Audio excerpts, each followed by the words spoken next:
네, 새해 복 많이 받으세요. 청취자 여러분 안녕하세요. 황 목사의 빈민의자입니다. 목사님 안녕하세요. 안녕하세요. 우리 인사 좀 해야 될 것 같습니다. 예. 지금 2주 빠지고 3주, 그렇죠. 3주 만인데. 예. 새해 복 많이 받으십시오, 목사님. 예, 복 많이 받으십시오. 네. 청취자 여러분들도 복 많이 받으시는데 우리 인사가 이런 거죠. 사실 안녕하십니까? 뭐 밤새 평안하셔서 이런 인사 있잖아요. 네네. 이게 우리 기독교 방송인데 사실 성경에도 그 중에 제일은 사랑이라 이렇게 말이 되어져 있지만 샬롬, 평안을 빌어주는 단어 있지 않습니까? 네네. 이게 사실은 더 많이 나와져 있거든요.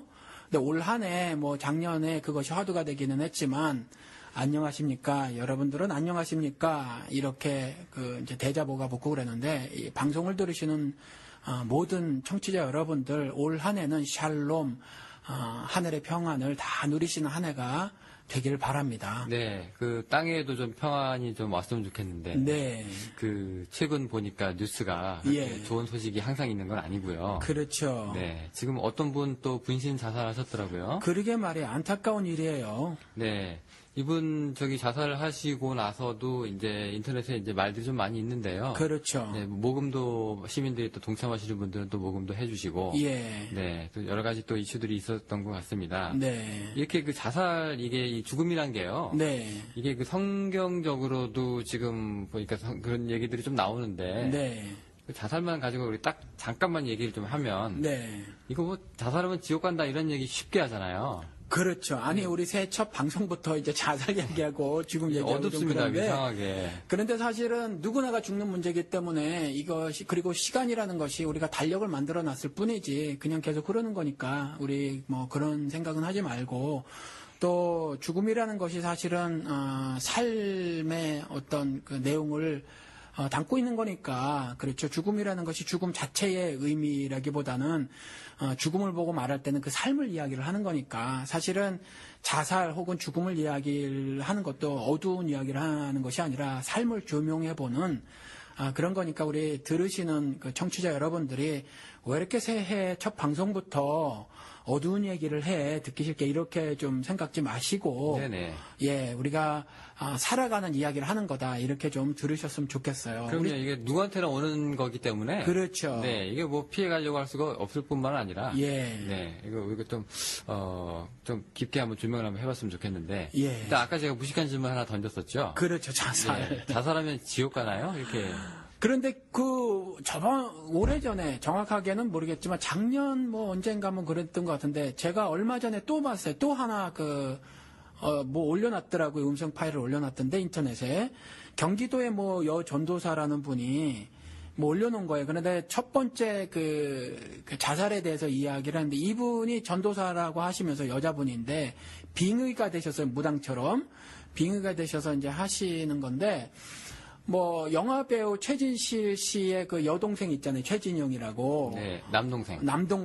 여동생이 아니라 남동생. 네. 그 남동생이 자살을 했는데 자살을 했기 때문에 지옥에 갔다고 하면서 네. 지옥에서 말을 하는 거예요. 이분이 지옥에서 대신 말을 하는 것처럼 하면서 진영아 왜 왔어? 진영아 왜 왔어? 하면서 막 우는 겁니다. 무당처럼 말을 하는데 빙의가 됐네요. 그렇죠.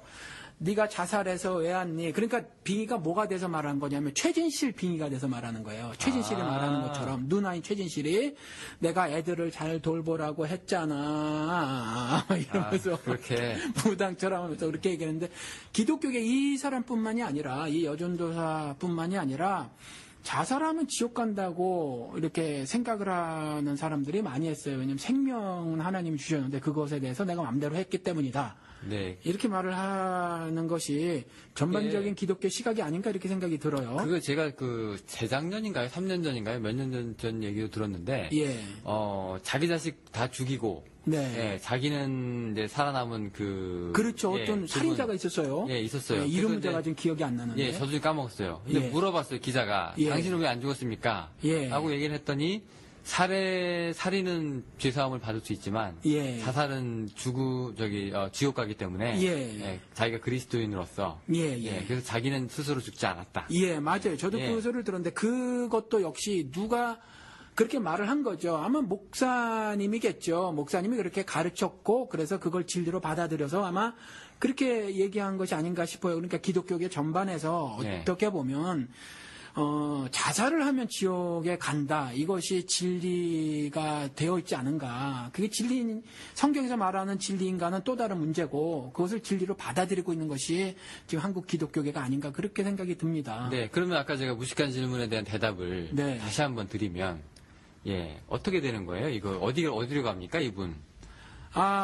그분은 누구인지 모르겠고, 성경에는요, 그 자살을 한다고 지옥에 간다라는 그 교리적 선언이 없어요, 사실. 네, 그렇기 특별하게 때문에 자살에 대한 멘트가 없는 건가요? 자살에 대한 예들은 있죠. 자살에 대한 예는 많이 있는데 자살하면 지옥 간다라고 하는 교리적 선언이 없어서 그런 것을 그렇게 말을 하면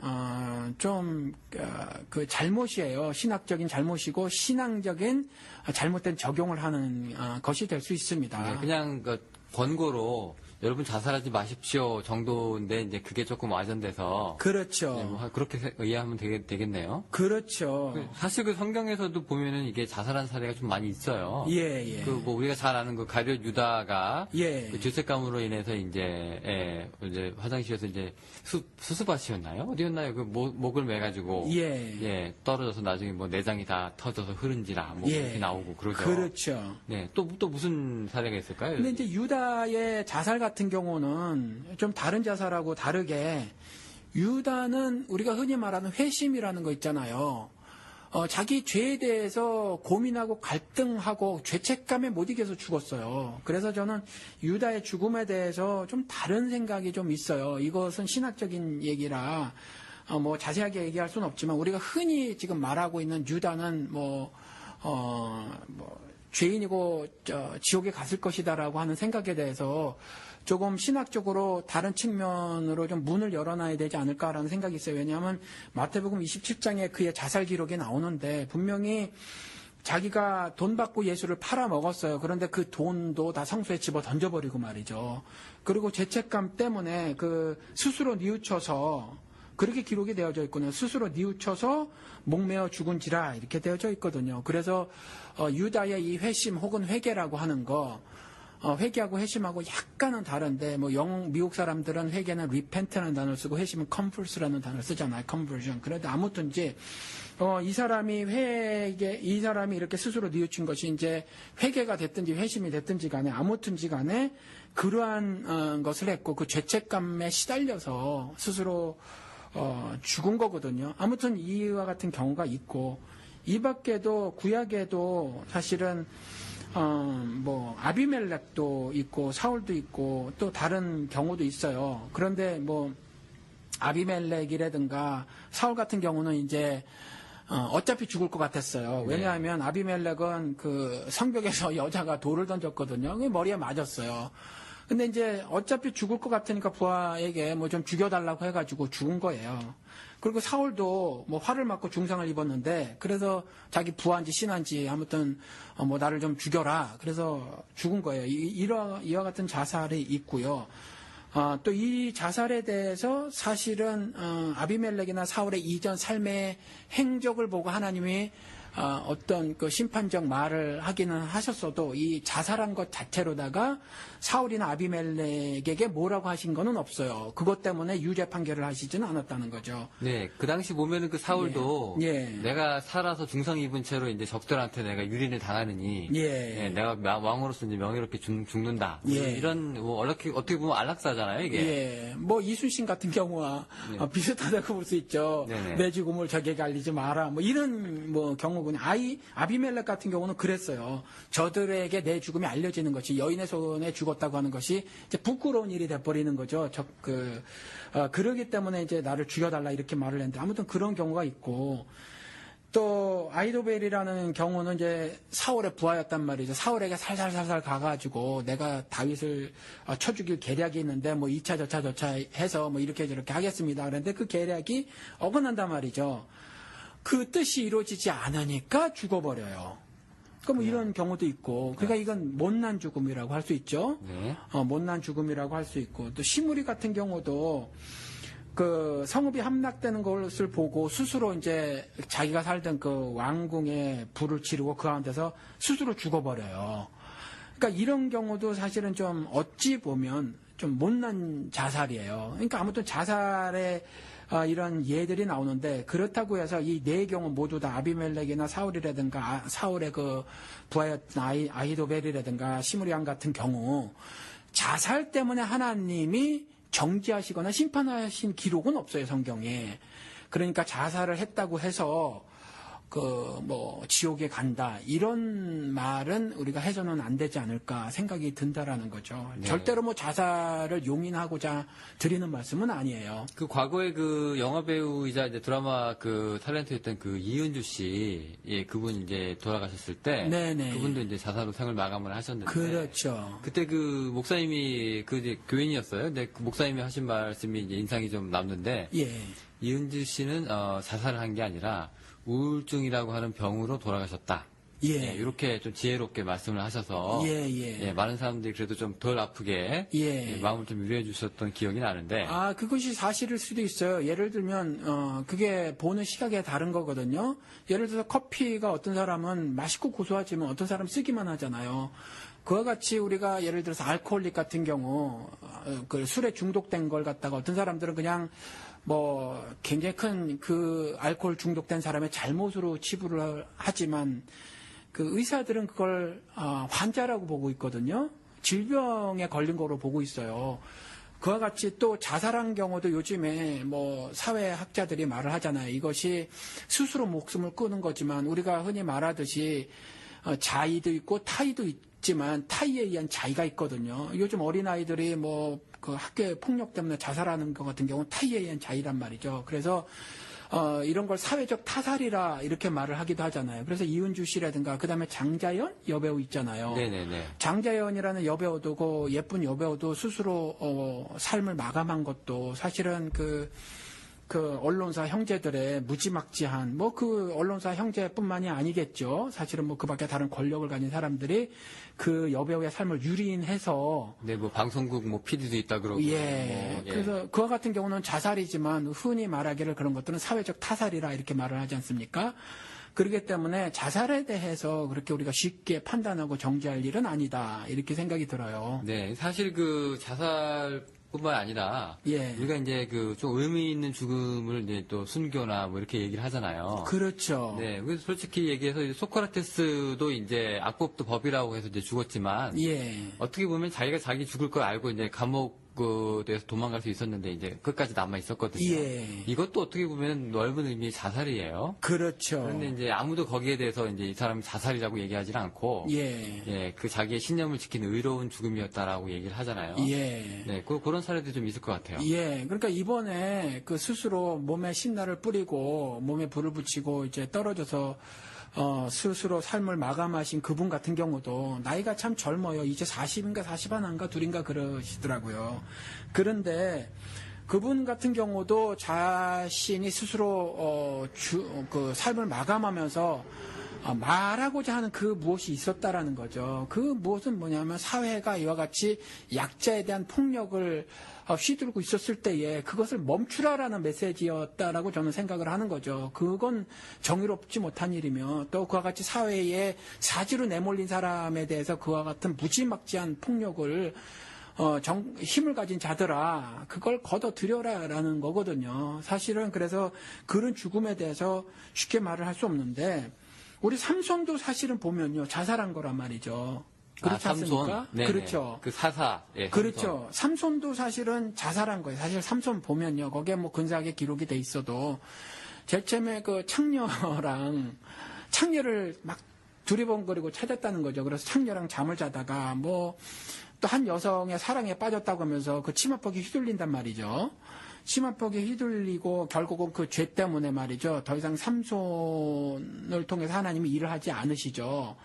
일을 하지 않으시는데 그 머리를 깎고 말고는 이제 그 하나님으로부터 나시린으로 사냐 마냐에 대한 포기냐 아니면 서원에 대한 약속을 지키는 거냐 신앙의 절개를 지키는 거냐 그 부분이잖아요. 머리를 자르고 말고. 근데 머리 부분에 있어서 제 신앙을 포기했었을 때 하나님이 이제 그를 버리셨단 말이죠. 그런데 다시 머리를 자라게 하시는 것은 단순히 이제 머리카락 이야기가 아니라 이제 나시린은 이제 하나님을 섬기는 사람이고 그 삶을 다시 살게 해주셨을 때 하나님의 일을 감당하는 삶을 살게 해주셨을 때 삼손이 한 일은 뭐냐 하면 스스로 목숨을 끊는 일이었었다라는 거죠. 그 블레셋 사람들 지붕이 얼마나 컸는지 3,000명이 올라가 앉아서 삼손이 재롱 떠는 거, 뭐 영어 성경에 스포츠, 뭐 이렇게 운동이라고 말해놓고 있고, 뭐 재간 부리는 거라고 뭐 어느 성경에 이렇게 되어 있는데, 아무튼지 그 블레셋 사람들 앞에서 어떤 재롱을 떤 거였단 말이죠. 그랬을 때, 얼마나 가까이 있었는지 모르지만 두 기둥을 붙잡고 말이죠. 그걸 다 무너뜨림으로 인해서 자기가 해야 될 일, 의로운 일, 하나님의 일은 이와 같이 내 목숨을 초기와 같이 버리면서 이 불의를 물리치는 일이다, 불의에 대하여 항거하는 일이다고 하면서 스스로 목숨을 끊었다라는 거죠. 그러니까 성경에도 스스로 목숨을 끊는 일에 대해서 이와 같이 의롭게 말한 경우도 있다라는 거예요. 네, 의롭게, 네네. 하여튼 이렇게 인상적인 죽음들이 이렇게 있습니다. 네. 그런데 이제 성서는 그렇게 이제 의로운 죽음들에 대해서 이렇게 잘 기억을 하고요. 특별히 예수 그리스도의 그 죽음도 어떻게 보면은 자기 죽을 거 알고 오신 분이잖아요. 그러니까 그 예수 그리스도도요, 정확하게 말하면은 뻔히 다 알고 계셨거든요. 그럼에도 불구하고 이제 예루살렘으로 입성을 하시고 말이죠. 그러니까 죽으러 가는 거예요. 죽으러. 그리고 베드로에 나눈 대화에서도 그게 분명하거든요. 베드로가 자기 선생인 그리고 그리스도라고 고백을 했잖아요. 구세주라고 고백을 한 그 선생이 스스로 죽을 것임을 말씀하셨을 때 그런 일이 벌어지지 말게 하옵소서라고 말을 한단 말이죠. 그랬을 때 이 독사의 새끼야라고 말씀을 하시면서 하늘의 뜻을 모른다고 말씀하신단 말이죠. 그러니까 스스로 죽을 것임을 미리 말씀을 하시고 그리고 그 죽음을 향해서 앞으로 나가셨다는 거예요. 그리고 죽었다는 거죠. 남의 손에 의해서 죽었지만 사실은 스스로 자결한 것이다. 네, 본인의 의지로. 그렇죠, 본인의 의지로. 그래서 이제 베드로가 이제 어떻게 해보겠다고 칼을 꺼내가지고 그렇죠. 막아보려고 했는데 내가 그거 이렇게 하늘에 있는 12영을 보내서 못 막아서 내가 이러는 줄 아느냐. 그렇죠, 그렇게 말씀을 하셨어요. 그리고 또 가시는 전날까지 이제 내가 좀 안 죽었으면 하는 겟세마네의 기도. 네, 그것도 하시고. 그런 종합적인 걸 볼 때 이제.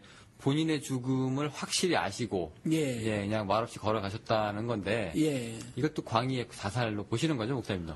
그렇죠. 그것도 광의 자살이라기보단 그냥 자살이에요. 스스로 삶을 마감하기로 작정하고 결행한 거니까. 네네. 그것도 자살은 자살이죠. 근데 보통 그러한 죽음을 한국 단어에서는 특별히 멋지게 쓰는 단어가 있는데 뭐냐면은 자결이라고 하죠. 보통 자결. 자살보다는 자결이라는 단어를 썼는데 사실은 그게 스스로 목숨을 끊는다는 의미에서는 동일한 거죠. 근데 좀 자살 그랬을 땐 좀 나쁜 의도로 이렇게 좀 부정적인 의미로 사용되고 자결 그랬을 경우는 좀 더 순수한 의미로 스스로 목숨을 끊었을 땐 자결이라는 단어를 썼는데 아무튼 동일한 거죠. 스스로 삶을 종식시킨 부분에서는 동일해요. 그리고 12제자도 다 그와 같은 예수의 삶을 뒤쫓아서 사실은 남의 손에 의해서 죽었지만 그걸 아예 작정을 하고 그렇게 살았고요. 초대 교회에서도 그와 같은 일들이 부지기술이 일어나고 여러분들이 다 아시는 폴리carp 같은 경우도 그런 죽음을 당한 거거든요. 서문화 교회 요한계시록에 나오는 소아시아에 있는 그 서문화 교회 폴리carp 같은 경우도 그런 죽음을 당한 건데 사실은 그것도 남의 손에 죽임을 당한 거지만 자살이라는 거죠. 네, 죽일 줄 알고 그렇죠. 이제 허용을 했으니까 도망갈 기회도 있었지만 이제 버리고. 네, 그런데 이제 이렇게 소크라테스건 이제 성서의 이야기건 간에 이렇게 의미 있는 죽음에 대해서는 사람들이 이제 칭송하고 또 많이 기억을 해주는데요. 아까 우리가 처음에 시작했던 이런 분신 자살이라든가 이런 거에 대해서는 대중의 인식이 너무 각박한 느낌이 좀 들긴 합니다. 그렇죠. 제대로 보도도 되지 않는 것 같기도 하고 조금 많이 이제 그냥 쓸데없는 죽음 이렇게 아주 무의미한 거로 생각하시는 분들도 좀 많고요. 네, 이런 부분에서 좀 안타까운데 네, 목사님 입장에서는 그러면 그런 죽음에 대해서 그분이 교인이건 아니건 간에 그런 죽음을 이제 당하셨으면 네, 어떻게 생각을 하세요? 그 역사적으로 보아도 사실은 수많은 선구자의 삶을 살아간 사람들의 죽음에 대해서 사실은 냉혹하리만큼 무관심한 건 사실이에요. 그래서 뭐 지금도 뭐 그랬죠. 지난 정권에서 안중근 의사를 그랬나요? 김구 선생 테러리스트라고. 테러리스트라고 하고 뭐 이런 식으로 말을 하거나 뭐 수많은 정말 20만 명에 가깝다고 하는데 우리가 일본 군인들의 성적 놀이개로 팔려갔던 우리의 어머니들 돈 벌러 스스로 창녀가 된 거라고 하면서 그런 말들을 서슴없이 해대고 있고 또 그렇게까지는 아니더라고 하더라도 사실은 왜 그런지 모르겠지만 너무 복잡한 일들이 많이 있어서 그런가 독일의 괴벨스 말을 빌려보면 사람들은 그와 같이 복잡하고 까다롭고 또 심사 불편한 것에 대해서 많은 관심을 기울이길 원치 않는다.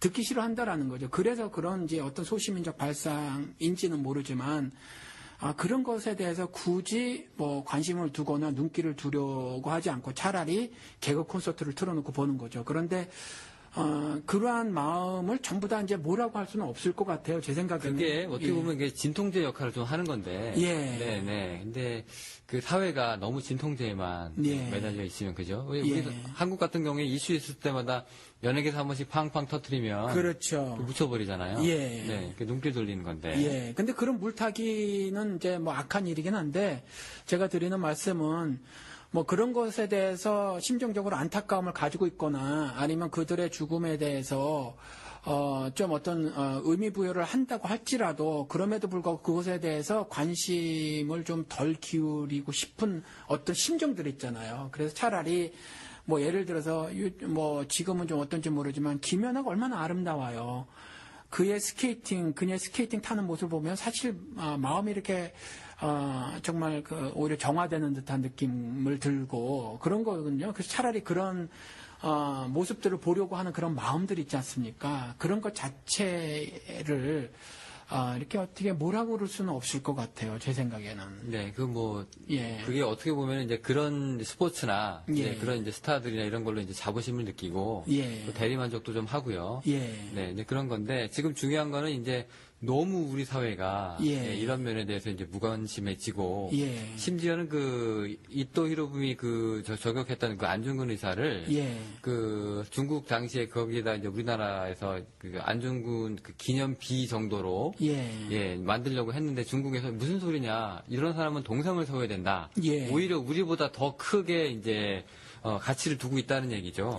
우리만 그렇게 무관심하고 우리만 그렇게 대중적으로 이렇게 잊혀져가는 그런 이제 어이없는 죽음들이 되어 만들어 버려서는 안 될 것 같은데. 그렇죠. 그게 참 안타까운 일이에요. 네네. 유흥준 교수의 나의 문화유산 답사기라는 책을 혹시 보신 적이 있으신가요? 네, 저 한 권만 봤습니다. 저도 뭐 다 보지는 않았는데 거기에 보면 제 1권에서도 그런 뉘앙스의 말들이 있더라고요. 그러니까 너무 방치되어 있는 우리 역사의 어떤 유물들, 쓰레기들처럼 내팽개쳐져 있는 어떤 그런 것들, 그런 걸 안타까워 하시더라고요. 그런데 문화라는 것이 갑자기 이름은 생각이 안 나는데, 우리 노무현 정권 때 장관에 썼던 영화가, 이창동 씨가 그런 말인데, 한 방송에서 말씀을 드렸는지 모르겠어요. 문화라는 것은 지하철역에 걸려져 있는 그림이 아니다라는 거죠. 삶이라는 얘기인데, 그러면 문화 유적들이 내팽개쳐져 있는 건 우리들의 삶을 내팽개친 거나 동일하거든요. 그러니까 우리가 이런 점들이 참 안타까워요.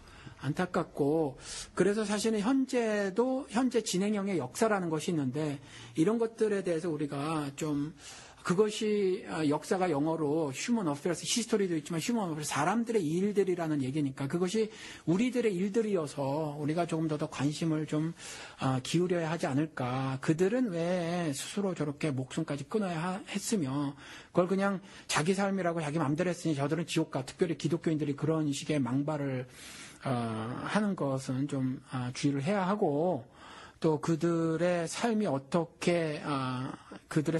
모습이었는가에 대해서 좀 관심을 좀 기울여야 하지 않을까 이런 생각이 듭니다. 네, 맞습니다. 그게 그 전태일 씨 같은 경우에도 네. 예, 우리 그 노동법전 손에 들고서 이제 분신했잖아요. 네. 근데 이 사람도 그냥 피곤하면 집에 가서 그냥 소주 한 잔 기울이면서 네. 그냥 이게 풀 수 있었다는 얘기죠, 친구들이랑. 예. 에이, 그냥 여기 사는 게 왜 이래 하고. 네. 근데 그 수준에 머무르지 않고 네. 이제 조금 더 뭔가 메시지를 주는 죽음들이 이제 있잖아요. 예. 근데 이제 그런 거를 이제 위해서 이제 그렇게 하셨는데 예. 많은 분들이 그렇게 전태일 열사라고 하죠. 예. 네, 그런 것들에 대해서 그렇게 크게 기억을 예. 많이 못하고 예. 여전히 노동은 우리나라에서 그렇게 가장 세계에서 일 많이 하는 나라로 예. 좀 유린당하고 그죠. 그다음에 예. 회식 문화 무슨 문화 해가지고 또 굉장히 직장인들이 이제 고통을 많이 받는데 예. 네, 이런 문제들도 사실 조금 다 관련이 돼 있는 것 같습니다. 예. 근데 우리 이제 기독교 방송이니까 우리 그 성경의 메시지들을 이제 계속 전하는 건데 말이죠.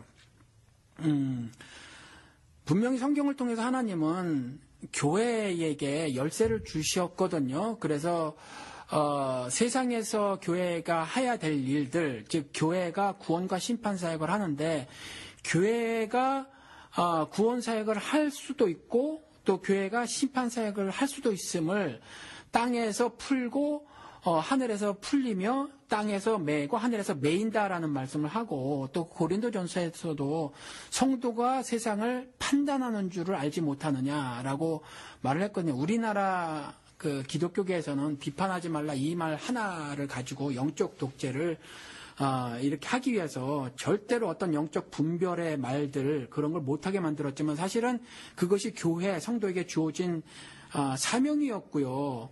그래서 정말 한마디로 요약할 수 있는 것이 교회더러 그 세상의 빛과 소금으로 살라고 하셨으니 사실은 이와 같은 일들에 대해서 우리 기독교인들 모두가 좀 올바른 성경의 가르침을 가지고 적극적인 그 삶의 모습을 좀 살아야 하지 않을까. 사회에서 벌어지고 있는 이 일들에 대해서 좀 무관심하거나 하는 좀 안 되지 않을까 이런 생각이 듭니다. 그럼 이제 목사님 입장에서는 예. 이제 이 자살하신 이 분신 자살하신 이런 분들 예. 뭔가 이제 분명히 이제 메시지를 이제 사회에 주고 이제 자신을 희생을 하시는 분들인데요. 예.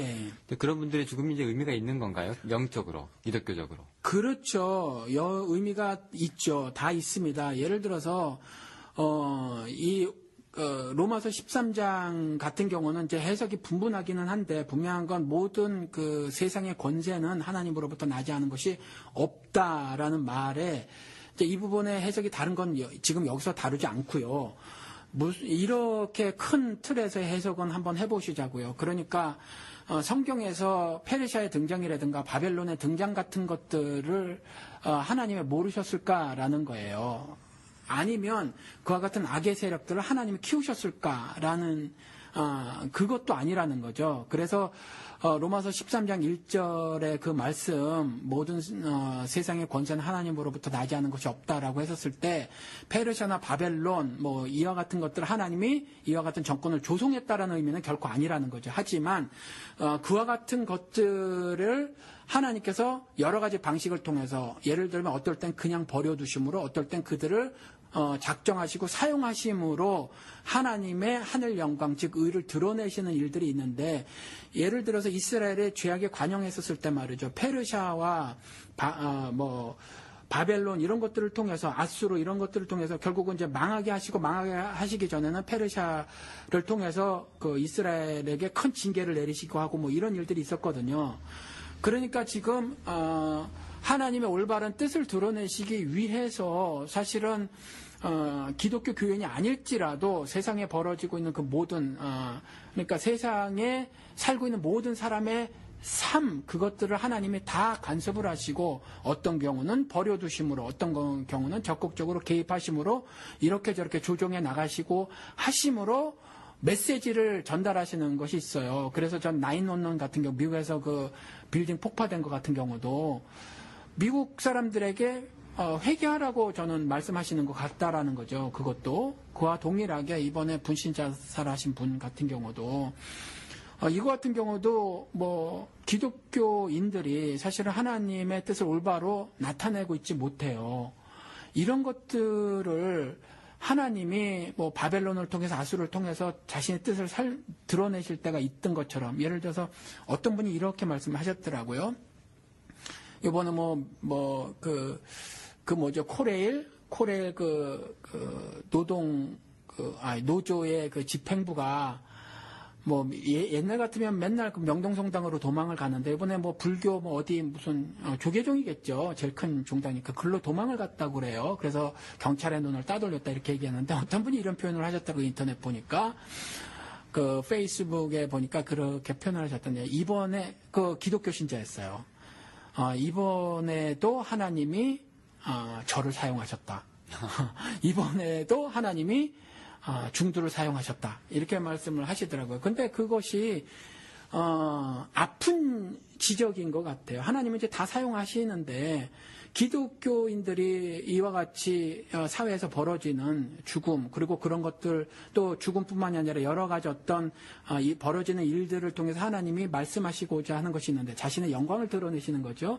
의의 세계를 만들으시려고 하는 거죠. 그런 메시지들의 귀를 막고 있단 말이죠. 지금 기독교계가 오히려 또 그와 반대의 말들을 하고 있었을 때에 이와 같은 그 자기 몸에 그 신나를 들이붓고 말이죠. 그 고통스러운 죽음을 결행을 했단 말이죠. 이런 것들을 통해서 기독교계나 또 사회 전체에 대한 메시지가 저는 하나님의 메시지가 있다고 보는 거예요. 네, 사실 이제 그런 메시지들을 이제 발견을 해야 되는데, 예. 특히 이제 기독교인들이 함부로 할 수 있는 얘기가 아님에도 불구하고, 예, 그냥 자살하면은 지옥 가는데 왜 저랬을까? 단순하게 이렇게 얘기하거나, 아니면 죽을 용기로 살면, 뭐 또 늘 하는 얘기 있잖아요. 저런 용기로 살면은 뭐 100배는 더 잘 살 수 있겠다.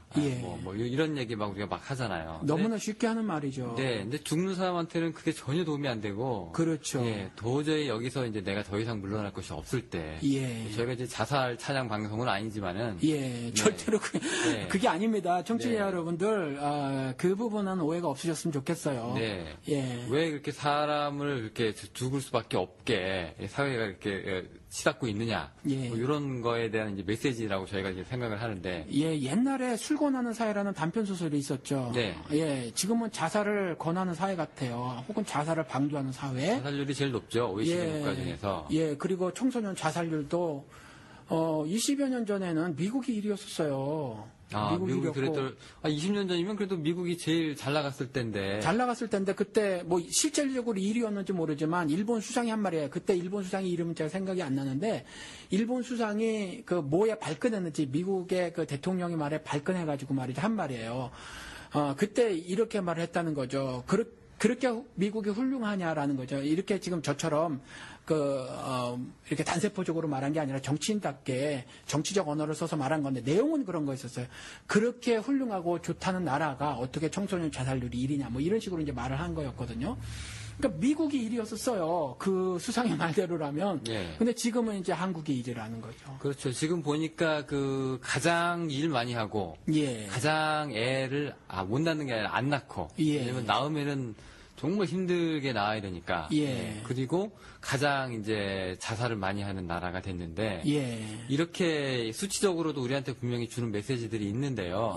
이런 걸 자살을 통해서 우리가 정말로 제대로 살고 있는 것이 맞는가라고 돌아보면은 그 자살이 우리한테 주는 메시지들이 계속 있는데 계속 우리가 잊어버리고 그 다음 사람이 죽을 때마다 잊어버렸던 걸 다시 우리가 이제 생각을 해야 되는 상황입니다, 지금. 그리고 지금 현재 그 독재하는 정권에서는 악랄하게 그 모든 언론 매체들을 쥐고 흔들면서 그런 것들이 다수의 국민들에게 전달되지 못하도록 하고 있죠. 그 죽음, 사실은 그 죽음은 삶인데, 그것들에 대해서 조금 의미를 되새겨 볼 수 있는 그 기회를 원천 봉쇄하고 있는 거죠, 사실은. 그리고 또 조금 전에 말씀드린 것처럼 우리 스스로가 그것이 굉장히 부정적으로 생각을 해서 아예 이제 관심을 차라리 재미있고 마음 따뜻하게 해주는 드라마 한 편에 쏟게 만드는 좀 그러한 형태라는 거죠. 그런 일들이 벌어지고 있는데 저는 이제 이때 이 말씀을 좀 드리고 싶어요. 조금 전에 말씀드린 것처럼 교회가 빛과 소금의 역할을 해야 하는데 교회가 좀 바른 좀 가르침을 좀 가르쳐야 되지 않을까. 그래서 제가 한번 오카는 목사님 있잖아요. 다시 돌아가신 분을 좀 끄집어대기는 좀 사랑의 교회 오카는 목사님. 죄송하긴 한데 지금 사랑의 교회가 계속 화두니까 뉴스를 계속 장시간 하고 있으니까 그것도 뭐 계속 헤드라인 뉴스예요. 그렇죠?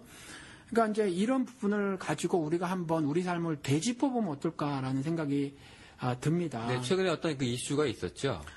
그렇죠. 뭐 지금 그러니까 오정현이라는 사람, 저는 개인적으로 이제 기독교가 오정현이라는 사람과 또 정치계에 있었던 서울시장 누구죠?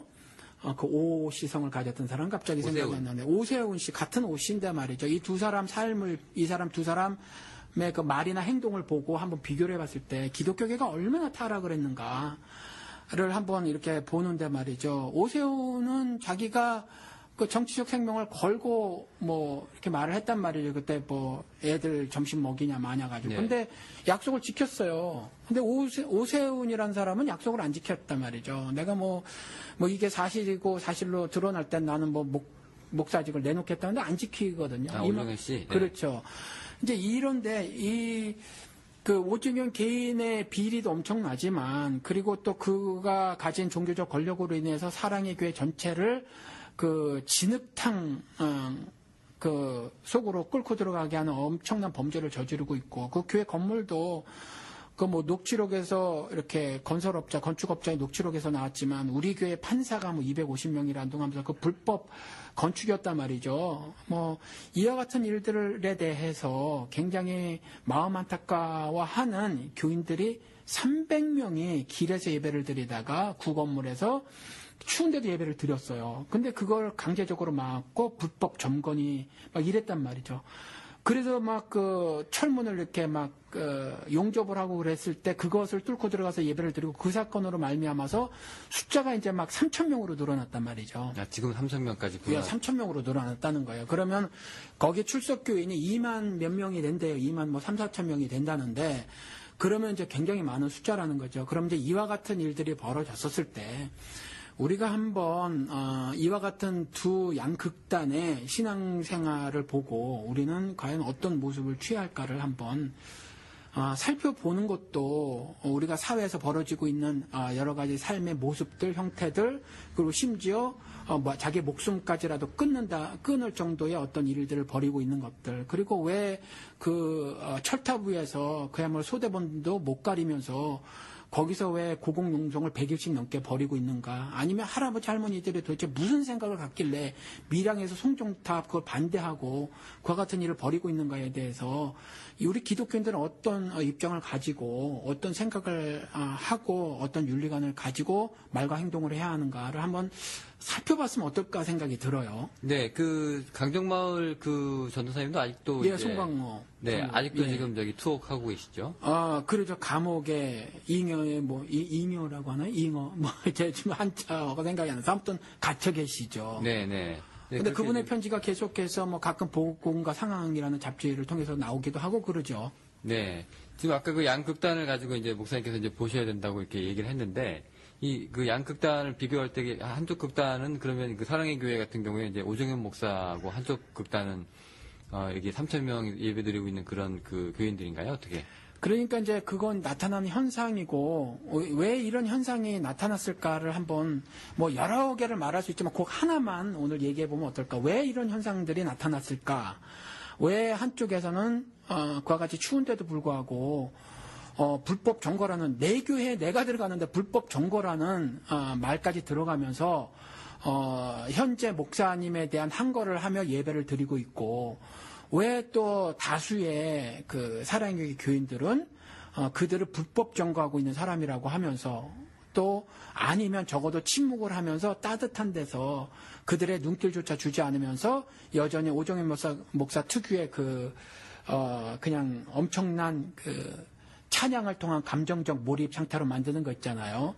뭐 거기에 이렇게 함몰되어져 있을까라는 것들을 한번 왜 그런 일이 벌어졌을까를 한번 이야기를 해보면 어떨까. 네. 근데 그 3,000명 그렇게 따로 이렇게 예배 드리시는 분들이 그 요구사항이 뭐죠? 그렇게 하시는 게. 그러니까 아마 그 사랑의 교회 뭐 갱신위원회인가 뭐 이런 것 같아요. 정확한 명칭은 모르는데 아마 그 3,000명이 모두 다 그 위원회 회원은 아닌지 모르겠어요. 그리고 그들의 그 행동이 바깥에서 따로 예배드리는 행동이 얼마나 신앙적인 말씀을 통한 어떤 자신의 결정에 따른 것인지는 모르겠어요. 모르겠지만 단순히 이제 오정현 목사의 어떤 비리라든가 그에 대한 어떤 부정적인 사랑의 교회의 몸짓 뭐 이런 것 몸짓 이런 것에 대한 이제 항의인지는 모르겠어요. 모르겠지만 그들의 주장은 일단 드러나는 것은 일단 오정현 목사의 이와 같은 행동에 대한 것이 가장 표면에 드러난 거고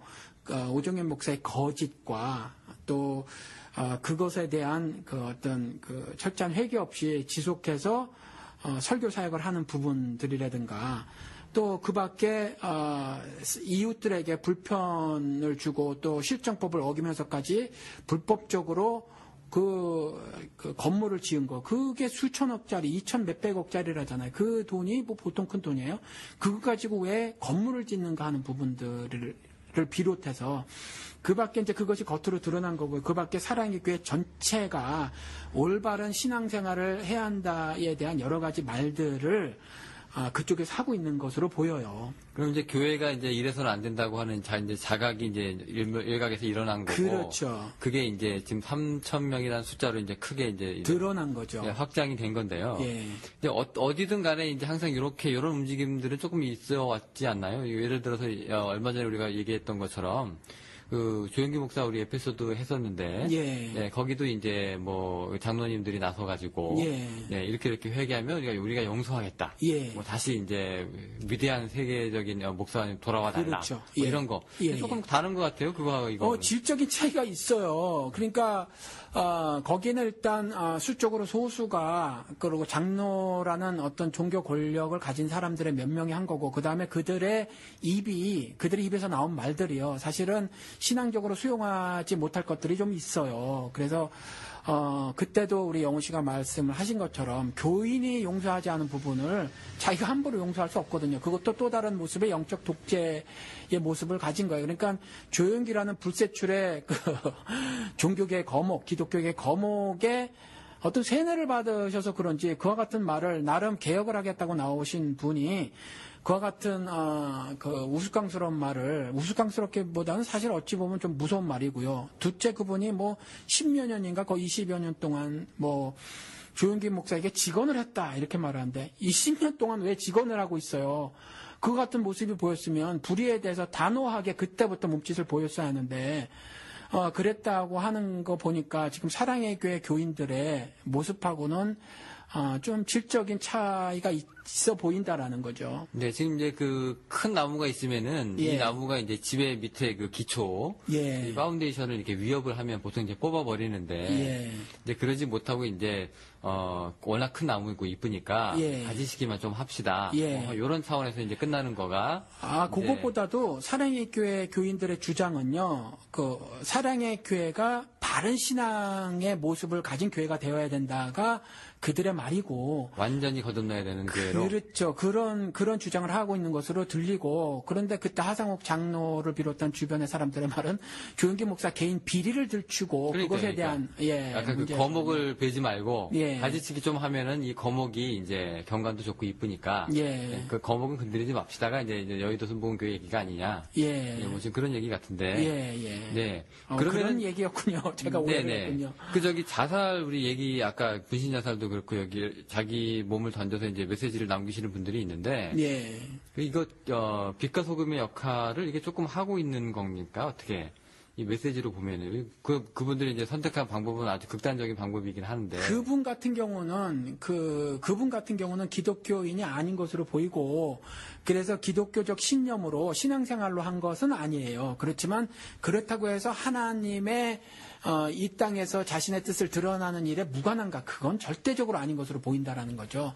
조금 전에 말씀드린 것처럼 성경에서도 이스라엘이 구약 같은 경우는 이스라엘 이야기고 신약은 교회 이야기인데 그 이스라엘과 교회에 대한 끊임없는 하나님의 징책의 말들이 기록이 되어져 있다라는 거죠. 그리고 그런 징계를 벌일 때 특히 구약 같은 경우 보면 다른 이방 민족들을 들어서 이스라엘의 죄들을 지적하시는 경우가 많이 있고요.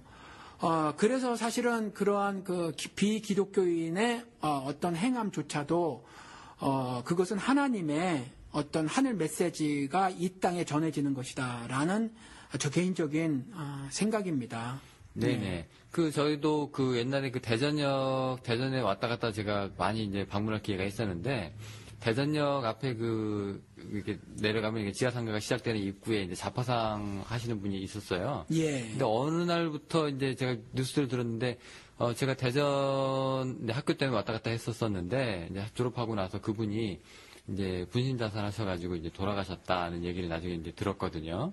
보니까 그 지하상가의 여러 가지 알력이라든가 또 압력, 그 다음에 또 힘든 삶의 그 문제들 때문에, 예, 우리가 이게 항상 이게 스쳐서 지나가면서 이제 남의 인생을 보지만, 결국 그 사람들의 아픔이나 이런 거는 이제 이런 일이 있을 다음에야 이제 우리가 그때 비로소 이제 눈여겨보고 있잖아요. 예. 항상 우리가 살면서 이게 각계전투라고 하죠. 예. 전부 다 자기 삶에 바빠서 있는데, 누구 하나가 픽 쓰러져야 그때, 이게 뭔가 좀 잘못됐구나라고 이제 그때서야 이제 경종을 울리는, 예, 지금 시기가 됐습니다. 예. 근데 그런 것들을 보고, 경종이 울리면 좋은데, 사실은 조금 전에 말씀드린 것처럼 그런 것들이 하도 사건이 많다 보니까 차라리 개그 콘서트를 보는 심정이 된다라는 거죠. 근데 이럴 때에, 한번 이런 말씀을 좀 하고 싶다라는 거죠. 조금 전에 이제 우리 사랑의 교회를 얘기했으니까, 사랑의 교회 오종현 목사에게 전 정말 목사라고 부르고 싶지는 않아요. 그래서 오종현 씨라고 부르고 싶어요. 왜냐하면 목사로서의 모습이 하나하나 하루하루의 삶을 쫓아가 보지는 않았지만, 제 눈에는 한 번도 보인 적이 없어서, 그래서 그냥 오종현 씨라고 말을 하고 싶은데, 아무튼 오종현 씨에 대해서, 오종현 씨에게 오카는 목사님께서 그 편지를 보냈어요. 그 편지 보내면, 그 편지의 내용을 보면 이제 여러 가지가 있는데, 내가 네 정체성을, 네 정체가 뭐냐, 그걸 좀 얘기해봐라는 거죠. 알고 싶다, 이렇게 말을 하면서. 무슨 편지였나요, 그게? 무슨 질문을 몇 가지 던지고 그런 내용이죠, 그게? 예, 질문 몇 가지 던진 건데, 이제 질문 전에 이제 그렇게 말씀을 하시고, 근데 그 8번째 가서 보니까 이런 말씀을 하셨어요. 오카는 목사님 같은 경우는 아시지만 1:1 제자 양육이라는, 정말, 한국 기독교계에서 길이 남을 만한 어떤 좋은 가르침을 가르치신 분이에요. 정말 이건 오카는 목사님이 정말 잘하고 가신 일이라 생각이 들어요. 그것이 교인 전체에게 어떻게 열매로 드러났느냐는 또 다른 얘기고요. 그러한 일을 목회자로서 했다는 건 참 훌륭한 일이라고 생각을 하는데, 그게 교리에 관한 이야기거든요. 1:1 제자 양육이. 그런데 그런 분이 그나마 다른 그 목사님보다 그와 같이 교리에 관한 부분, 성경이 교훈이라고 말한 것들이 다 교리라고 번역되어 옳은 건데, 그 교리적인 가르침을 가르치신 그분 역시 뭐라고 말했냐면, 오종현 목사에게 보낸 편지 8번째에서 교리 설교의 스타일과 내용을 수정할 용의가 없는가, 이렇게 말을 했어요. 그런데 욕하는 목사님이 뭐라고 말을 했냐면, 오종현 목사에게 강해 설교의 능력이 부족하다, 강해 설교를 참 잘못한다, 이렇게 말을 하셨거든요. 그러니까 그런 사람이 그렇게 하고 있으니까 그나마 신학을 전공한 학생들이 모인 신학교에서도 하나님, 구원, 무슨 이런 것 같은 성화, 무거운 주제는 40-50분 안에 다 가르칠 수 없는 건데, 그럴 수 없는 건데도 불구하고 그렇게 막 하는 일은 그나마 옥하는 목사님 눈에 귀에 보이기에는 제대로 복음적인 설교를 할 줄 모르고 강의 설교를 할 줄 모르는 사람이 막 그렇게 하니까 그걸 좀 거둬들이면 안 되겠는가, 이렇게 8번에서 말씀을 하시는데, 그리고 나서 평소에 아마 그나마도 교리를 가르쳤던 이 옥하는 목사님께서 뭐라고 말을 해놨냐면, 배고픈 아이 앞에서 요리 강습을 하지 마라, 이렇게 말씀하셨어요. 그래서 교리를 가르치는 걸 그와 같이 말씀을 하셨어요. 그래서 이것이 그분의 이제 목회 철학인 것 같고, 이분이 두 가지 훌륭한 일을 했다고 보는데, 일대일 제자 양육이나 교회론 중심으로 어떤 목회를 해나가고, 그것에 대한 동역 목회자나 후임 목회자들에게 어떤 세미나 같은 것을 해서 좋은 영향을 미쳤다고 좀 봐요. 그런데 그렇게 말씀을 하셨는데, 사실은 성경이 교리로서 우리 삶에 유익하다고 디모데후서 3장 16절에 성경의 목적에 대해서도, 성경의 정의에 대해서도 나와져 있고요. 예수님이 계속해서 그와 같은 가르침을 가르치고 가셨거든요. 그런데 이와 같이 일대일 제자의 양육이라는 훌륭한 교리적 가르침을 가르치신 분 역시 평소에 목회 철학의 이와 같은 교리는 요리 강습의 비유를 해서 말씀을 하셔서, 사실은 사랑의 교회 전체 절대다수의 많은 사람들이 성경에 대해서, 성경을 통해서 하나님이 이런 신자의 삶을 살아라 하는 부분에 대해서 어찌 보면 제대로 배우지 못한 것이 아닌가. 그래서 이와 같은 현상이 벌어진 것이 아닌가라는 생각이 든다라는 거죠. 말이 좀 길었는데, 이러한 말을 통해서 좀, 영우 씨, 제 말씀 좀 이해가 되셨나요? 지금 이제 오카노 목사의 글빛하고 그림자를 같이 지금 말씀을 하시는 거죠?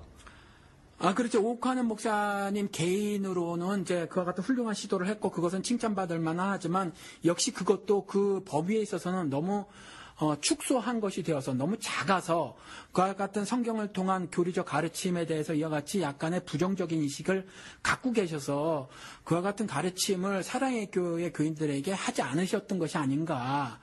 그래서 지금 이와 같은 절대 다수의 사람들이 이런 부정적인 왜곡된 신앙생활을 하고 있지 않은가라는 생각이 든다는 거죠. 그래서 그 결과 이제 사랑교회에 있었던 여러 가지 이제 시끄러운 문제들에 대해서 이제 침묵하고, 예. 잠잠하고 동조하고, 예. 이제 그런 분위기가 이제 그런 이제 논조에서 나오는 것들이다. 예, 100% 동의를 못한다고 하더라도 손봉호 교수 같은 경우는 이제 그렇게 말씀하셨거든요. 한국 교회가 요 모양 요 꼴이 된 것은 신학이 부재해서다, 신학 교육을 하지 않아서다. 신학이 부재하진 않았죠. 그것이 우리 흔히 교인들에게 전달이 되지 않는 거죠. 교인들이 신학이 없는 거죠. 일반 우리 평신도라고 불리는 분들이. 근데 그분이 이제 그런 지적을 하셨다라는 거죠. 그리고 우리 미국의 목회자의 목회자라고 하시는 잔 맥가더 목사님도 도그마 없는 은혜는 은혜가 아니다, 가짜다라고 말했거든요. 그러니까 여기서 도그마라고 하는 것은 일반 철학에서 도그마가 아니라 이제 기독교인이 말씀하신 거니까 교리를 말씀하신 거란 말이죠. 그러니까 교리 없는 은혜는 가짜 은혜다, 이제 이렇게 말씀을 하셨는데, 이와 같이 지금 뭐 단적인 예가 그저 기복신앙, 치성 들여서 비나이다, 천지신명께 비나이다 하는 것처럼 그저 기도 한 방에 소원성체 만사 형통이 지금 기독교계의 모습이었잖아요. 이게 이제 도구마 없는 은혜의 추구라는 말이죠. 이와 같이 오카노 목사님도 요리 강습 정도로 비유를 하심으로 인해서 그분의 평소 목회 철학이 그러신 거로 인해서 일대일 제자 양육이라는 정말 거추한 다른 목사님이 하지 않으셨던 일을 했음에도 불구하고 여전히 그것이 좀 더 깊고 넓게 확산을 스스로 막으셔서, 스스로 목회를 하시면서 그걸 막으셨기 때문에 그냥 교인들을 전부 배고픈 어린아이로 보고 그 가르침을 요리 강습으로 비유를 하셨기 때문에 그것에 대해서 하질 않으셔서 사실 절대 다수의 교인들이 그저 이와 같은 일들에 대해서 침묵하고 또 방조하고 동의하고, 심지어 그 중에 일부는 폭력을 휘두르기도 하고, 그 다음에 예배를 드리고 있는 사람들을 불법 점거하는 사람들이라고 하고, 그 구 건물, 교회의 건물을, 철문을 땜질하는, 그렇죠. 그래서 못 들어가게 만드는 이런 적극적인 불의를 저지른 사람으로 만드는 어떤 단초를 제공하시지 않았는가, 이런 좀 말씀을 드리는 거예요. 물론 돌아가신 분에게 이런 말씀하는 건 외람되지만 우리가 이런 거에서 좀 문을 열어내야 되는 것이 이 기독교 역사니까. 그럼 이제 목사님 입장에서는 이제 예. 그리스도인들이 이제 빛과 소금의 역할을 이제 삶 속에서 이제 하고, 예. 이제 또 이런 뭐 자살이라거나 이런 이제 자기에 대해 한 거의 목소리에 또 귀를 기울이고, 예. 또 이런 것들을 위해서는 예. 일단 우리가 교리적으로 조금 이제 훈련이나 아니면 이게 교육을 좀 받아야 되는 것이 이제 원칙이다. 그 큰 두 가지 중에 하나인데, 뭐 배운다고 해서 삶을 그렇게 사는 건 아니에요. 신앙생활은 마음으로 하는 게 아니라 몸으로 하는 거거든요. 뭐 예배 같은 경우도 거룩한 산제물로 너희 몸을 드려라라고 말을 했잖아요. 몸으로 한다는 얘기는 이제 삶을 그렇게 산다는 말을 제가 이제 돌려서 말을 하는 건데, 뭐 마음으로 열심히 나는 하나님 믿어야 하는 것은 신앙생활이 아니에요. 열매로 반드시 어떤 행함이 뒤따르는 거죠. 아브라함의 행사라고 하는 행함이 뒤따르는 건데, 그러니까 뭐 이해한다고 해도 삶을 그렇게 안 살면 소용이 없는 거지만, 일단 이해도 하지 못하면, 배우지도 못하면, 하나님의 메시지를 성경을 통해서 듣지도 못한다면 믿음 생활을 어떻게 할 수 있겠느냐라는 거죠. 그러니까 그런 이제 빛과 소금의 열매가 나오기 위해서는 이제 교리적인 이런 밑받침 좀 후원이 되어야, 그렇죠. 이제 그 절대적인 거죠. 그렇게 열매가 나온다고 이제 보시는 거죠. 그렇죠. 그런 면에서 이제 오카노 목사님 얘기를 굳이 저희가 한다면, 예. 네, 오카노 목사님께서는 이제 그런 면에서 조금 약해서 그 중에서 강하셨던 분인데, 한국 네. 전체에서 이전에 저 그런 소리 들었어요. 정말 저도 평신도 시절에 그 뒤늦게 공부한 사람이니까. 근데 교리 그런 거 다 신앙 해치는 거라고 말씀하신 목사님들이 꽤 많았거든요. 그러니까 그나마 우리 오카노 목사님을 저는 정말 훌륭한 영적 지도자라고 생각을 하고 여전히 마음속에 존경을 표합니다. 근데 그나마 한국 기독교계에서 그만큼 하신 것도 훌륭하지만 여전히 그것 가지고는 크기와 넓이 부분에 있어서는 조금 부족하지 않았는가라는 이렇게 비판을 가해보는 겁니다. 일단 그 교리란 거에 대해서 조금 애매한데요. 예. 이게 그 구체적으로 이제 조금 얘기를 들으면 예. 이 교리라고 하는 게 뭐 여기 무슨 뭐 구원론 뭐 이신칭이 뭐 여러 가지 뭐 많이 있잖아요. 예. 근데 이제 그 중에서 이제 뭐 솔직히 뭐 구원론이나 이제 이신칭의를 잘 우리가 이제 학습하고 이제 배웠다고 해도 예. 이게 이제 빛과 소금의 역할로 이제 직결되는 문제는 아니거든요. 어떻게 보면은. 그래서 제가 말씀드린 것이 이제 신앙생활을 몸으로 하는 거다. 즉 삶이 반드시 투영되어야 한다라고 이제 말씀을 드린 거죠. 아까 이제 말씀하셨던 이제 교리가 이제 밑받침되어야 되는데 그런 면에서 좀 강해져야 되는데 예. 이제 어떤 교리를 말씀하시는 거예요? 그러니까 성경 전체가 성경을 통해서 하나님이 말씀하시고자 하는 것들이 있거든요. 하늘 뜻을 이 땅에 드러내는 건데 그것이 그리스도가 이 땅에 오셔서 하신 일이 뭐냐면 십자가에 못 박혀 죽으시고 장사한 지 사흘 만에 죽은 자가 가운데서 다시 살아나셨잖아요. 부활하셨거든요. 이 일을 왜 하셨냐 하면 이 땅에 사는 사람들을, 온 세상 사람들을 사랑하셔서 그리스도 나라에 들이시기 위해서 그 일을 하신 거예요. 이 세상에서 그 일을 하신 거는. 그러니까 그것이 하늘 뜻을 이 땅에서 이루시는 건데, 그러니까 그게 이제 성경의 주제고요. 그것들을 이야기해서 각 항에 여러 가지 것들이 있어요. 그래서 인간은 도대체 어떤 존재인가? 인간론. 그렇죠? 구원은 어떤 모습인가? 어떤 것인가? 우리 지금까지 구원 그러면 내세 사건으로 보지만 전 그렇게 얘기 안 해요. 영생은 이미 시작했다라고 말하는 거고, 영생은 단순히 길게 사는 것, 시간적으로 늘어진 롱 라이프, 길게 사는 게 아니라 이터널 라이프라고 한다는 거죠. 성격적 변화를 말하는 거거든요. 썩지 않는 육체로 다시 부활하는 거. 이런 거를 말하는 건데, 이와 같이 뭐 예를 들어서 구원이 무엇인가, 라든가 회개가 무엇인가, 이런 것들을 말해놓고 있는 책이에요. 이걸 갖다 좀 조직화하고 원리화한 것을 교리라고 말하는 거거든요. 근데 이것들을 인물이나 사건이나 아니면 신약의 선언적 가르침들을 통해서, 아니면 예수 그리스도께서 보여주신 이적 표적, 아니면 말씀으로 가르친 것들을 통해서 이것들을 말해놓고 있는 거예요. 그러니까 모든 말씀이 사실은 하나님의 교리인 거죠. 교훈, 가르침인 거거든요. 이걸 갖다 좀 좁혀서 사람들이 교리 그러면 신학 이론 이렇게 생각을 하는데, 그런 의미로 제가 교리를 말씀드리는 것이 아니라 하늘의 메시지, 하나님의 뜻, 하나님이 우리를 사랑하시는 그 사랑의 언어, 이게 교리라는 거예요. 그럼 복음하고 서로 이제 상통되는 말인가요? 어떻게? 같은 말인 거죠. 네, 그 복음으로도 사용. 근데 그런 이제 본질적인 의미가 한국 교회에 대대로 약해져 왔고, 사실은 들어보지 못한 경우가 많은 거죠. 그 선봉모 그 교수님 말씀처럼 한국 교회는 신학이 부재해 있고, 또 그렇다 보니까 이제 또 삶도 결국 안 따라주고 결국 예수천당 불신지옥만 이제 반복하는 그런 교회가 되어버렸다. 그렇죠. 그런 이제 후유증 및 부작용이 있었다는 얘기죠. 그렇죠. 그러다 보니까 이와 같이 사실 사회에서 벌어지는 일들, 그런 일들이 세상 일이라 너무 간단하게 신학적 정리를 해버려서 우리 기독교인의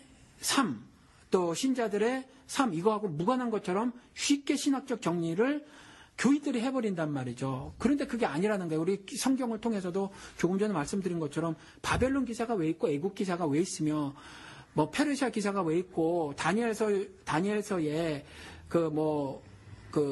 예언되어져 있던 수많은 세상 내 나라 왕국에 관한 이야기가 왜 있냔 말이죠. 그런 것들을 통해서 하늘 뜻을 말씀하시는 거거든요. 그러니까 우리가 지금 살고 있는 뭐 예를 들어서 정치, 경제, 사회, 문화 모든 지금 특히 한국 사회 같은 경우는 이제 정치의 어떤 실권을 가진 사람들의 그러한 그 사람들의 어떤 그 행함들을 통해서 하나님이 하시고자 하는 그 무엇이 있고 그것을 발견하도록 애를 써야 하며 거기에서 의로운 것들, 성경적인 것들은 적극 지지를 하고 불의한 것들은 단호하게 맞서서 그것이 불의한 것임을 모세라는 지도자, 양식 있는 지도자, 양심 있는 지도자, 즉 하나님의 말씀에 순종하려고 하는 지도자라면 그 교인수가 얼마가 됐든지 상관없이 하나님의 말씀에 좇아서 함께 세상의 불이 항거하는 모습을 가져야지. 물론요, 뭐 무조건 비난할 수는 없어요. 비난할 수는 없지만 그저 드라마 한 편의 위로를 삼으려고 하는 것은 우리가 조금 지양해야 하지 않을까라는 생각이 든다라는 거죠. 물론 그렇습니다. 그 드라마 한 편의 위로를 삼는 경우도 있고요. 예. 뭐 우리 교회 가면은 보통 이제 잘 짜여진 설교 한 편에 감동받고, 예. 그거를 이제 끝이죠. 예. 그다음에 이제 뭐 눈물 흘리는 찬양 하나, 예. 눈물 흘리면서 부르는 찬양 하나로 이제 그렇게. 근데 그거 드라마랑 똑같은 효과라고 저는 보는데 그렇죠. 결국 삶이 변하지 않으면, 그렇죠. 결국 이 세상의 신임에 우리가 반응하지 않으면, 그렇죠. 결국 잘 짜여진 드라마 한 편 보는 거랑 똑같은 거라고 생각을 하는데, 그렇죠. 영적인 의미라고 하는 것이 세상의 영적인 영역이라든가 뭐 물적인 영역이라든가 이런 영역이 이 사람들의 그 분신자사라고 하는 이런 삶의 이런 아픔을 드러내는 데에서는 영적인 것 따로 물적인 것 따로가 없다. 저는 그렇게 좀 생각을 한번 해보고 싶은데. 예, 그것보다도 그러한 모든 그 삶의 조각조각들에 영적인 의미가 다 담겨져 있다. 이게 올바른 정리 같아요. 그렇죠. 특별히 거기서 왜 교회가 저런 데 나서라거나, 예. 네, 왜 저런 게 신앙이라고 생각을 해? 이런 게 아니라, 예. 네, 오히려 그 반대로 예. 사랑의 교회 3,000명의 그 움직임 같이, 예. 네, 뭔가 좀. 그러니까 고린도전서 15장에도 하늘에 속한 형체가 있고 땅에 속한 형체가 있다고 말을 하는데 이 말의 의미가 뭐냐면 뭐 어떤 특정한 인물이나 사건이 하늘에 속했거나 뭐 땅에 속한 것이란 말이 아니에요. 이 말을 그렇게 해석하시는 분들이 있어요. 저도 이제 직접 어떤 피해 당사자 중에 하나인데 아이들에게 미술을 가르쳤다가 말이죠. 목사님이 왜 세상 것을 교회 안에서 가르치느냐 이렇게 말씀하셨거든요. 그러니까 미술이라는 걸 세상 것으로 이렇게 해석하신 목사님이 계셨어요. 아무튼 이제 뭐 미술은 아니더라도 어떤 것들을 통해서 이건 세상 것, 이건 뭐 하늘 것, 뭐 이렇게 말한다기보다는 거기에 담겨져 있는 어떤 의미를 보아서 하늘에 속한 것이냐, 땅에 속한 것이냐로 봐야 한다라는 거죠. 그래서 믿지 않는 사람들의 행함이라고 할지라도 하나님이 그것을 통해서 전하시고자 하는 그 메시지들이 분명히 있을 거예요. 분명히 있을 것이고 그것들에 대해서 우리가 바로 알아야 하며 교회에서 하는 일이라고 해서 그것이 다 하늘에 속한 것이냐 그것도 아니라는 거죠. 그리고 설사 진짜로 하나님의 그 거듭남의 은혜를 받은 사람이라고 할지라도 여전히 육신이라는 것을 잊고 있어서 밥 먹고 살고 화장실 가서 살고 여전히 이 세상의 법제도 장치 아래서의 그것에 육신의 삶은 엮여지고 섞여져서 살 수밖에 없어서 내가 살고 교인이라고 할지라도 아니 거듭난 사람이라고 할지라도 여전히 내 육신의 삶은요 믿지 않는 사람과 동일한 모습의 것들이 많이 있다는 거죠. 근데 그러한 동일의 모습의 삶이라도 성격적으로 어떤 모습인가를 우리가 잘 생각해서 그 성격적으로 하늘에 속한 자의 모습으로 살아가야 한다라는 거지.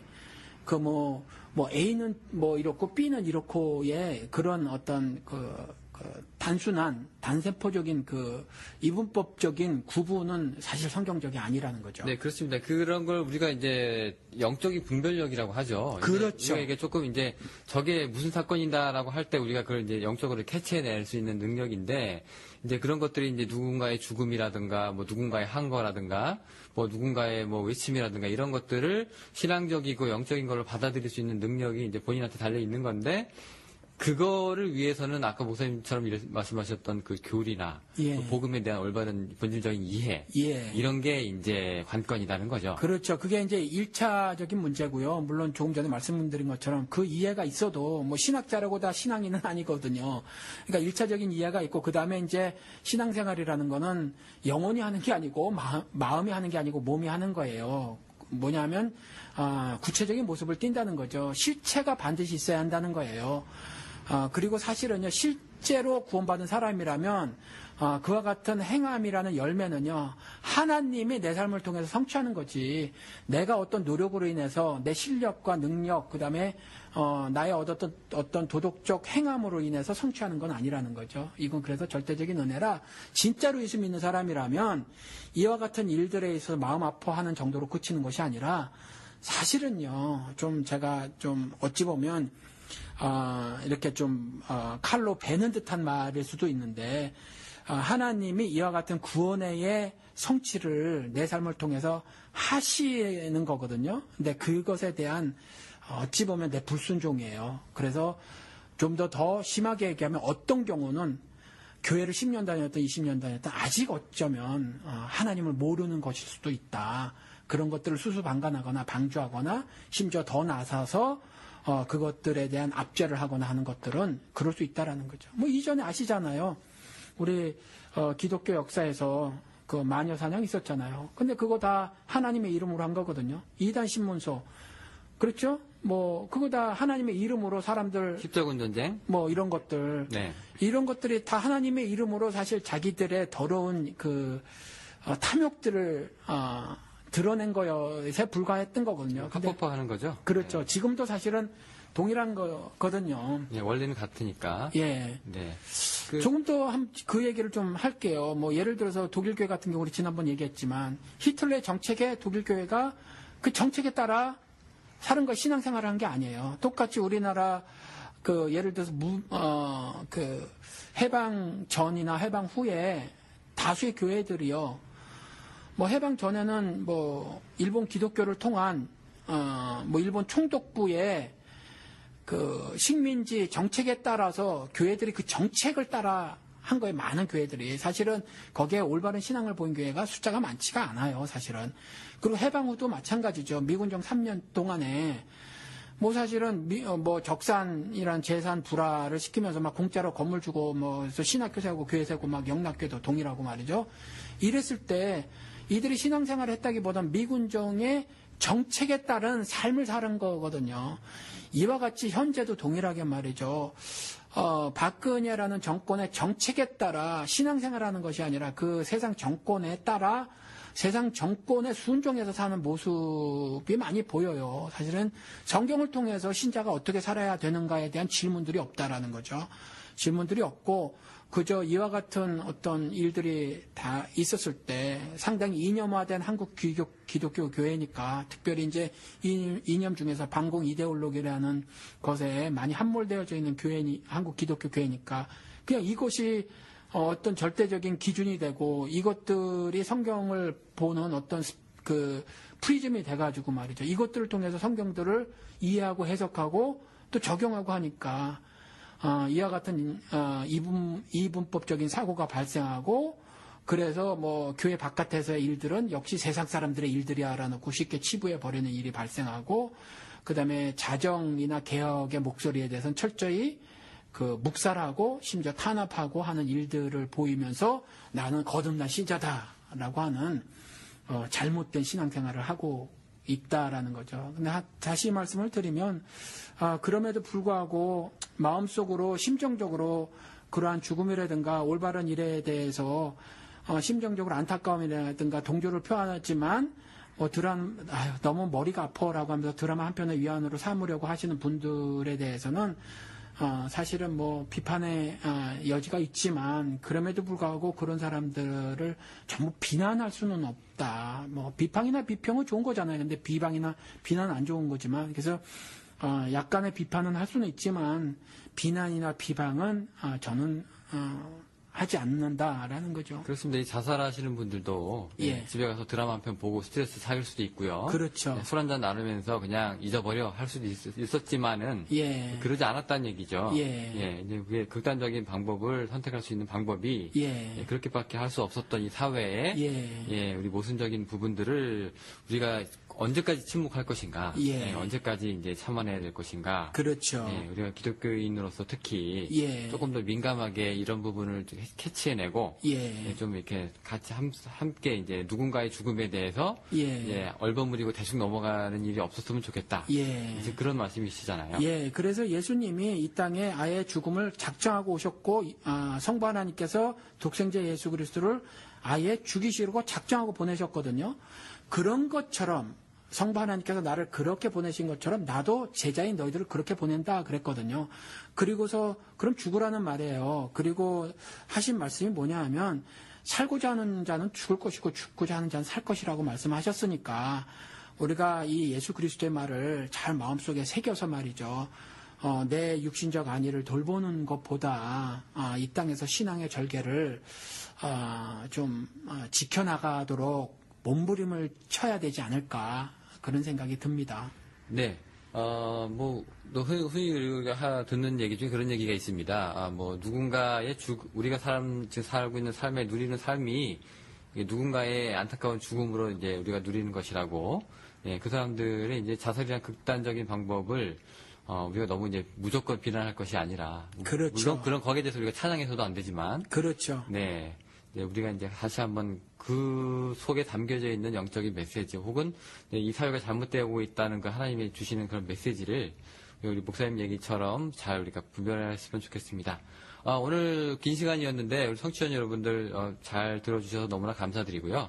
저희는 또 다른 시간에 또 다른 에피소드로 청취자 여러분들 찾아뵙도록 하겠습니다. 오늘 목사님 너무 감사드립니다. 감사합니다. 네, 감사합니다. 안녕히 계세요.